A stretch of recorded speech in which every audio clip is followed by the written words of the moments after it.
तुम करो कपट कोई युद्ध समझ मेरे भाई।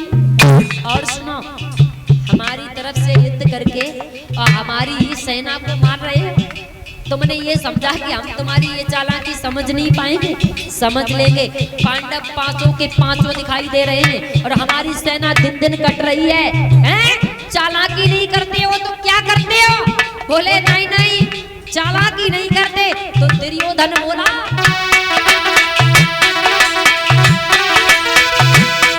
अब सुन ले राजा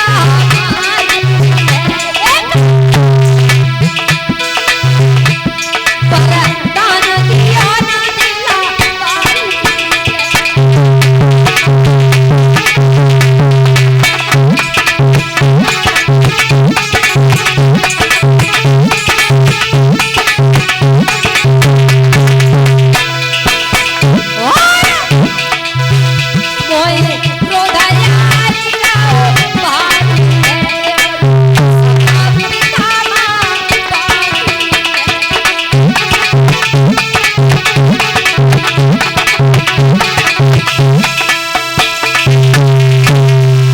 मेरे भैया।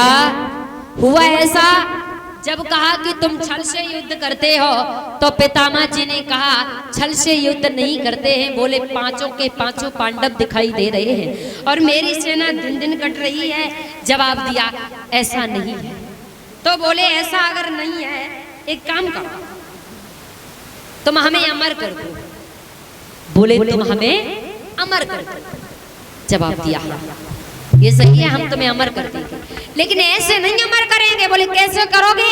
जवाब दिया सुबह 4 बजे मेरे डेरों में अपनी पत्नी भानुमति को पूजा की थाली सजा करके भेज देना।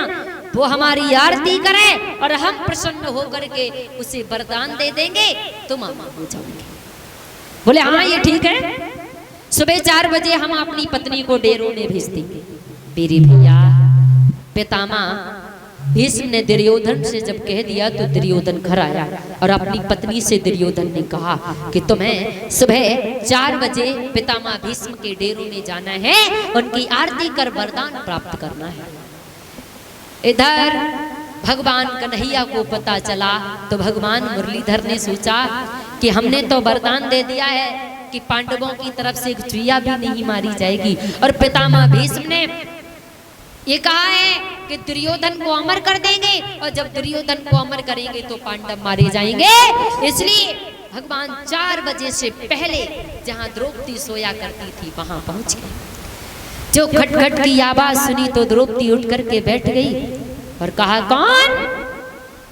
रात्रि के समय कौन है भैया जो आवाज नहीं दे रहा है?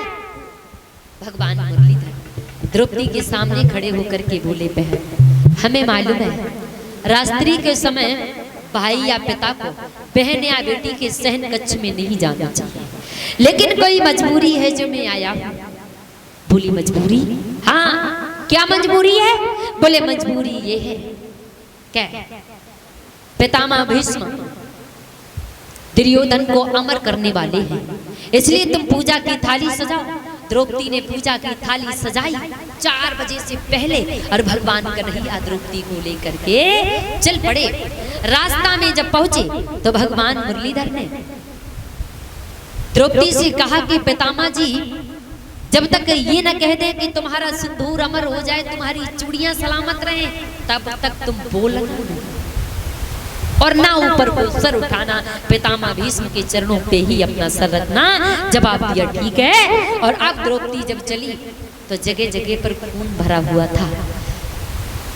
चप्पल खून से लथपथ हो गई तो चट चट की आवाज करने लगी। भगवान मुरलीधर ने कहा बहन चट चट की आवाज हो रही है, चप्पल खून से अंध गई है। अगर ये चट चट की आवाज किसी ने सुन ली तो कोई ना कोई समझ जाएगा और हमें देख लेगा, इसलिए तुम चप्पल इसी जगह उतार दो। द्रौपदी ने चप्पल उतारी और भगवान मुरलीधर ने उस चप्पल को उठाया, पीतांबर में ऐसे करके लिपटाया और बगल में लगा दिया। बाहर भगवान चप्पल को बगल में लगा करके पीतांबर में लिपटा करके भगवान द्रौपदी को लेकर के चले। भगवान डेरों के बाहर खड़े हो गए, द्रौपदी अंदर गई और जब द्रौपदी अंदर गई तो पितामह भीष्म की आरती करी, पितामह भीष्म के चरणों पे अपना सर रख दिया। पितामह भीष्म ने कहा बेटी उठो उठो, और कहा पितामह जी ने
भीष्म ने कहा बेटी उठो उठो, तुम्हारा सिंदूर अमर हो जाए, तुम्हारी चूड़ियां सलामत रहें, तुम्हारे पति की लंबी आयु हो। और जो पितामह भीष्म ने ये वरदान दिया, द्रौपदी ने ऊपर को नजर उठाई, पितामह भीष्म को देख करके द्रौपदी मुस्कुराई। पितामह भीष्म ने देखा द्रौपदी होश में नहीं, धोखा हो गया। पितामह भीष्म ने एक बात कही, द्रौपदी तुम्हें यहाँ तक लाने वाला कौन है, तुम्हें यहाँ तक लाने वाला कौन है। और तब तक पितामह भीष्म ने नजर डेरों के बाहर को डाली, और कन्हैया ने झुक करके अंदर को देखा तो नजरों का सामना हो गया। तो पितामह जी क्रोध में बोले, क्रोध में महाराज क्रोध यदि दिल में बाढ़ो, मेरे डेरे के बाहर कोई मानव ठाड़ो। हमारे डेरों के बाहर कोई मानव खड़ा है, मानव। जो कन्हैया को देखा तो पितामह जी बोले कोई बात नहीं, कोई बात नहीं, सुनो।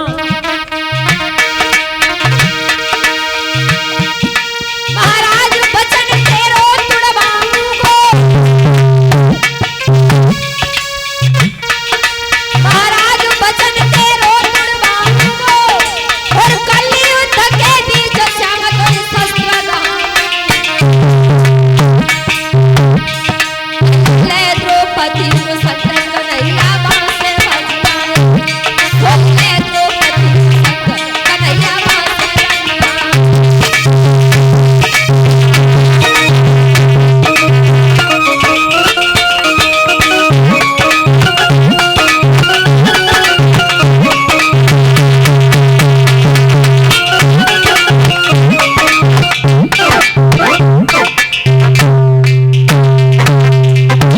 भगवान कन्हैया, पितामह जी ने कहा कोई बात नहीं श्याम, तुमने मेरा वचन तुड़वाया, हम तुम्हारा वचन तुड़वाएंगे। और कल युद्ध के बीच में जो तुमने प्रतिज्ञा करी है कि हम शस्त्र नहीं पकड़ेंगे, तो कल के युद्ध में हम तुम्हें शस्त्र पकड़ेंगे।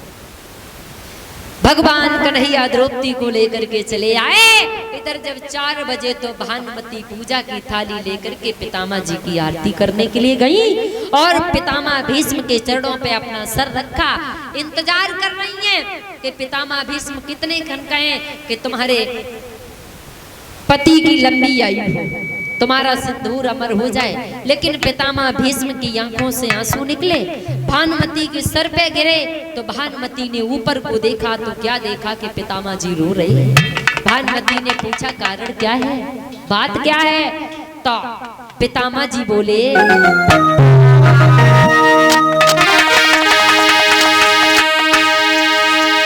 घर जइयो भानुमति बिटिया, तुम रहियो सदा सुखारी।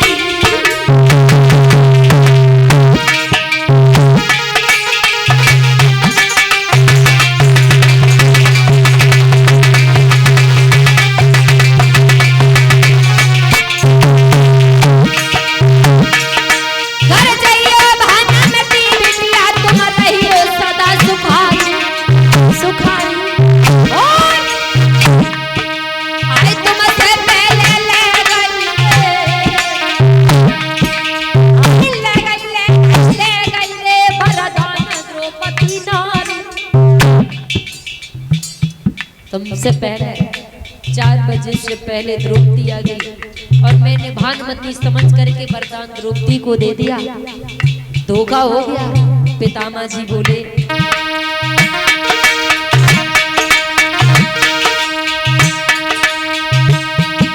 महाराज लली मुझसे धोखा है गो है और 4 बजे से पहले कृष्ण द्रौपदी। जवाब दिया कृष्ण 4 बजे से पहले द्रौपदी को लेकर के आ गया। अब क्या करें?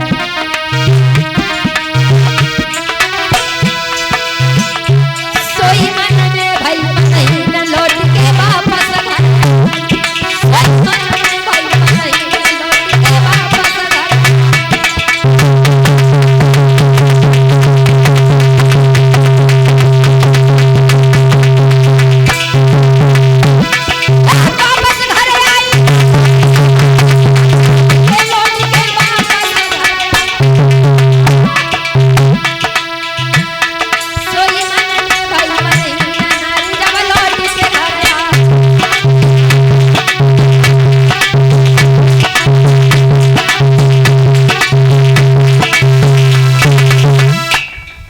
उदास हुई और लौट करके घर चली। इधर धीरे धीरे समय बीता। इसी बात के पीछे महाभारत का युद्ध जारी रहा और सारी सेना कट गई, अकेला दुर्योधन बचा।